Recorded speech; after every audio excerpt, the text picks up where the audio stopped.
বিশ্বনবী বললেন, ছোটই জান্নাতের দিকে, যে জান্নাত আকাশ জমিন বিস্তৃত। আপনার এই চমৎকার মুখনিসৃত কথা শুনে আমার হৃদয়ের মধ্যে জান্নাতি হওয়ার বাসনা জেগে উঠলো। এজন্য বলেছি, বাহ বাহ, আমি যদি ওই জান্নাতে যেতে পারতাম কতই না ভালো হতো।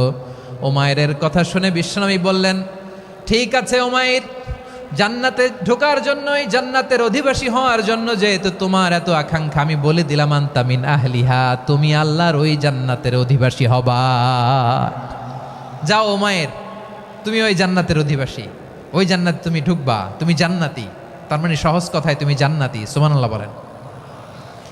যখনই বিশ্বনবী বললেন জান্নাতি, সাইয়েদনা উমাইর রাদিয়াল্লাহু তাআলা আনহু খেজুর খাচ্ছিলেন আর মনে মনে ভাবে, বিশ্বনবী যখন ওয়ারেন্টি দিয়েছে, বিশ্বনবী যখন গ্যারান্টি দিয়েছে আমি জান্নাতে যাব, তাহলে হাতে তো এখনো 3টা খেজুর বাকি।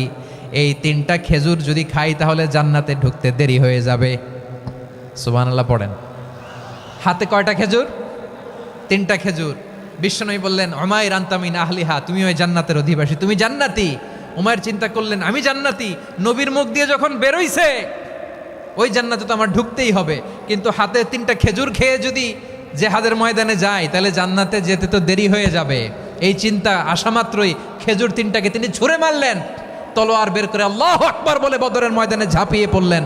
আল্লাহর শত্রুদেরকে কচুকাটা করে এক পর্যায়ে শাহাদাতের সুধা পেয়ে নিজেও জান্নাতি হয়ে গেলেন। পড়েন সুবহানাল্লাহ। আমরা দুনিয়ার বুকে আমরা হয়েছি দুনিয়ার পাগল, ক্ষমতার পাগল, সম্পদের পাগল, খ্যাতির পাগল। বিশ্বনবী তার সাহাবাদেরকে বানিয়েছিলেন জান্নাতের পাগল। পড়েন সুবহানাল্লাহ।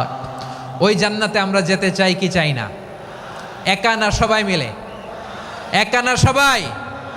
জান্নাতে একা আমি যাব না তো ভাই, তোমাকেও জান্নাতে দলে নিতে চাই। সবাই বলেন, জান্নাতে একা আমি যাব না তো ভাই, তোমাকেও জান্নাতে দলে নিতে চাই। পড়েন আমিন।